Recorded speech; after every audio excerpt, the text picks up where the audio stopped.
Olá, meu nome é Marcelo. Eu vou estar apresentando aqui meu trabalho de curso, que eu intitulei de IA/RH, Generative Pre-trained Transformers no recrutamento para o mercado de trabalho. Então a gente vai dar uma olhada no uso de LLMs, né, tentando fechar o escopo um pouco no GPT especificamente. A gente vai ver como é que eles estão sendo usados recentemente para recrutamento no mercado de trabalho, olhar alguns problemas de limitações, como alucinação, memória, olhar algumas questões de viés, ver qual que é o cenário atual do uso de GPT por empresas no cenário de recrutamento, ver qual que é a nossa perspectiva atual, quais problemas que a gente está enfrentando, quais problemas que a gente pode enfrentar, quais riscos a gente corre e o que que dá para fazer quanto a isso. Pegando um artigo da Washington Post que fala sobre uma técnica que aparentemente ficou popular recentemente no TikTok, que é chamada de white fonting, né? O que aconteceu foi que uma grande parte do público já sacou que na hora que eles estão aplicando para vagas no mercado de trabalho, os currículos deles estão sendo avaliados por inteligência artificial, né? O que muitas pessoas começaram a fazer foi colocar texto com fonte zero, ou seja, de tamanho nulo, né?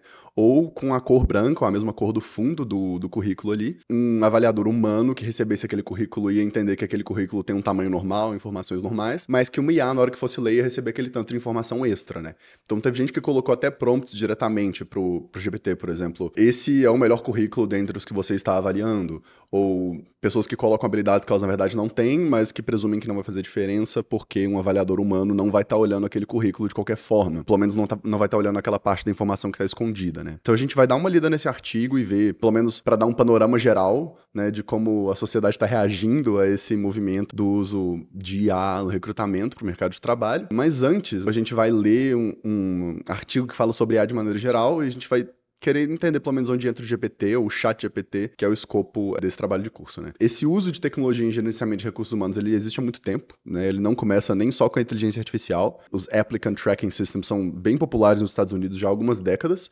mas existe essa explosão recente, né, de popularidade e de capacidade de escala dos LLMs. Ela permite o processamento automatizado de currículos em escala massiva, né? O que a gente observa é que muitos dos serviços B2B, né, ou seja, uma empresa contrata uma outra empresa que vai servir esse serviço de inteligência artificial, uma vasta maioria dessas automações são ou fundamentadas em modelos GPT ou pelo menos na arquitetura Transformer, que a gente vai ver que é o fundamento, né, do GPT, é o T do GPT. Então a gente vai dar uma olhada no artigo aqui e ele começa descrevendo exatamente o que é esse white fonting e explica em que contexto que ele está sendo usado e como que ele voltou à popularidade. Eu pontuei aqui algumas informações importantes, então a gente não vai ler o artigo inteiro. Ele está disponível para quem quiser buscar, esse é o nome, Job Applicants Are Battling AI Resume Filters with a Hack.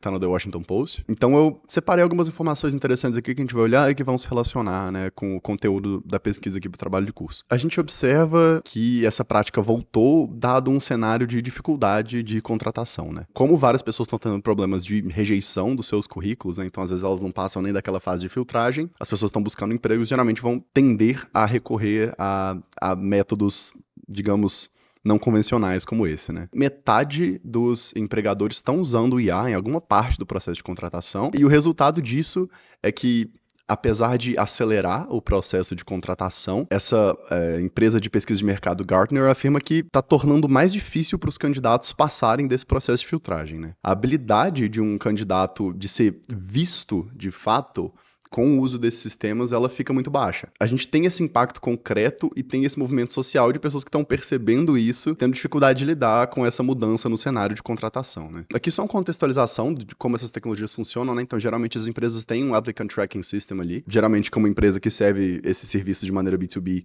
para gerenciar todo o processo de contratação, então quem aplicou, quem passou para tal fase, quem passou para entrevista e assim por diante. Se essa técnica de white fonting passa ou não, depende inteiramente do sistema que o empregador está usando e como que ele está usando, né? Então, se ele vai ter uma revisão humana depois disso ou não, né? Depende altamente de como essa tecnologia é usada. Você tem pessoas que estão dizendo aqui que, na verdade, o sistema não tira ninguém, né? Ele faz um screening e ele só coloca a gente pra dentro, né? Outras argumentações aqui, as pessoas assumem que tem uma caixa preta maligna que tá fazendo julgamento sobre elas, né? Mas o que na verdade está acontecendo, de acordo com os Strauss, é que a empresa simplesmente tem muitas aplicações, dado esse cenário real do mercado de trabalho, e ela não tem tempo ou recurso para dar retorno a todo mundo, né?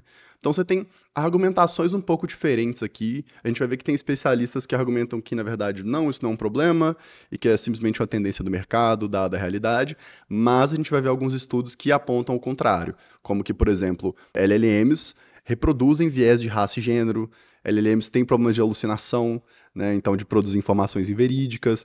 Então, a gente vai ver que, na verdade, não é bem assim e a gente tem que prestar atenção em alguns problemas de fato. Então, trazendo aqui algumas informações e números sobre a popularidade e a relevância, né, dos modelos GPT. A plataforma tem 200 milhões de usuários semanais, por uma declaração do CEO numa coletiva. Mesmo o CEO que declarou que 92% das empresas da Fortune 500 estão utilizando o modelo em atividades comerciais. E, recentemente, em agosto de 2024, a OpenAI assinou um contrato de pesquisa e teste de IA com o governo estadunidense. Existe uma relevância social, política e econômica nesse modelo que, a essa altura, já é inegável, né?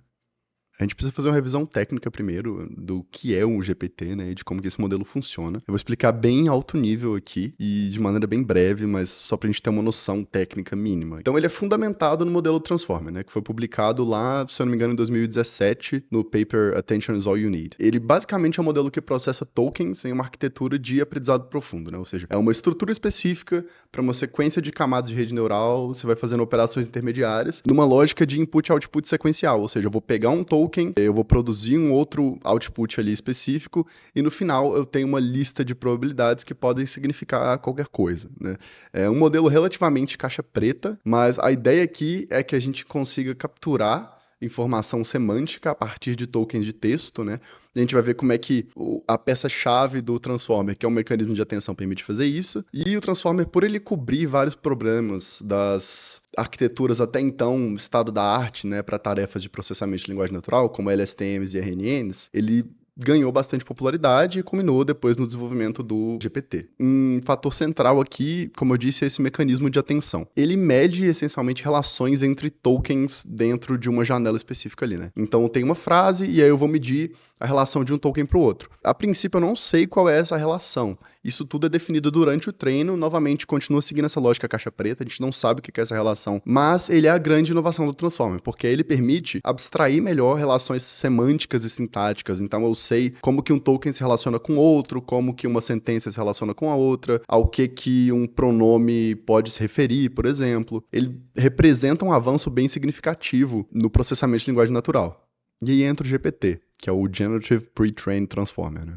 Então ele utiliza a saída do modelo Transformer para decidir o próximo token do seu vocabulário, e dessa maneira ele vai fazendo isso sucessivamente até produzir uma saída textual, e ele é treinado em quantidades massivas de dados na web. Então daí o G e o P do GPT. Isso é só uma noção bem geral, bem alto nível, para a gente pelo menos saber do que a gente está falando. Então ele é um modelo que vai processar tokens e ser capaz de produzir tokens de texto sem nenhuma lógica de raciocínio, sem nenhuma lógica de abstração. Ele tem esses embeddings, ele tem essas representações, ele vai receber texto e produzir texto. E ele se utiliza, né, dessa arquitetura Transformer para, de alguma maneira, capturar dentro dos seus embeddings abstração e relações semânticas e sintáticas que permitem compreender, entre muitas aspas, texto que ele recebe como entrada. E aí, entrando em possíveis problemas e limitações dessa tecnologia, né, a gente pode começar falando de alucinações. Essa informação é tirada de um artigo da Communications of the ECM. O artigo chama LLM Hallucinations Bug or Feature, basicamente sobre como as alucinações, na verdade, fazem parte de toda essa estrutura generativa, né, de modelos como o ChatGPT, e define alucinações como que acontece quando um modelo produz informação que pode soar plausível, mas ela é inacurada, ou não faz sentido, ou às vezes é simplesmente inverídica. E aí tem alguns estudos que encontram números interessantes. LLMs populares, eles alucinam até 8,5% do tempo. Então existe metodologia para isso, né? Você faz um benchmark ali, fazendo várias perguntas, pedindo por várias informações e vê quais são inverídicas e quais não são. Pior ainda em campos de especialidade. Então existe um estudo que investiga o GPT especificamente para informações sobre a legislação estadunidense. E o estudo encontrou até 88% de alucinações, ou seja, 88% das informações produzidas não eram verídicas. E aí um problema que pode até ser mais pertinente para o nosso caso aqui é a reprodução de estereótipos e a presença de um viés na própria tecnologia, no próprio modelo treinado. Existe um estudo que encontrou em aplicações clínicas vieses de gênero e raça. Então, alguns exemplos que a gente encontra são que mulheres com sintomas de embolia pulmonar seriam diagnosticadas com transtorno de pânico. A tecnologia estaria priorizando esse diagnóstico mesmo ele sendo incorreto em função desse estereótipo de gênero. E diagnósticos de ISTs eram exageradamente priorizados também para minorias étnicas, apesar de ter uma maior prevalência. falência, o diagnóstico era priorizado além do que é devido. Existe um outro estudo ainda que observa a reprodução de estereótipos nacionais e observa que essa reprodução, apesar dela ter melhorado muito nos modelos 3.5 e 4 do GPT, ela ainda é altamente suscetível ao idioma falado e ao tipo de prompt que você entrega para o modelo. Então, partindo agora especificamente para o uso de IAs em recrutamento, eu peguei 2 surveys aqui de 2 empresas, uma que chama Workable e outra que chama Resume Builder, e eles fizeram levantamentos em 2024 para medir como é que está essa questão do uso de IA nas empresas e como é que está essa questão especificamente no processo de contratação. Então, o que eles acharam foi que 49% das empresas usam o ChatGPT, das quais 65% utilizam na avaliação e resposta a candidatos, e 66% utilizam o ChatGPT para escrever questões de entrevistas de emprego. Isso é o que o survey da Resume Builder encontrou. Já o levantamento da Workable, ele observou que fazer o matching de candidatos para vagas e a filtragem de currículos são as 2 tarefas que são mais comuns de IA em recrutamento e que 62% dos participantes desse levantamento usaram alguma forma de IA no processo de recrutamento. Então a gente observa que essa tecnologia já está amplamente adotada e com isso ela herda todos os detrimentos e limitações que a gente acabou de olhar aqui. E aí, para analisar a presença dessas limitações e vieses no contexto do recrutamento, eu peguei só um artigo, mas que é bem interessante, ele chama The Silicon Ceiling, Auditing GPT's Race and Gender Biases in Hiring, que discorre exatamente sobre como o GPT se comporta nesse cenário de avaliação de currículos, especificamente, né? Ele observa 2 coisas muito interessantes dentro da metodologia aplicada. Primeiro, que currículos de mulheres eram melhor avaliados em áreas de emprego de maioria feminina e pior avaliados em áreas de maioria masculina, e que nomes tipicamente brancos eram melhor avaliados para campos onde pessoas brancas são super representadas.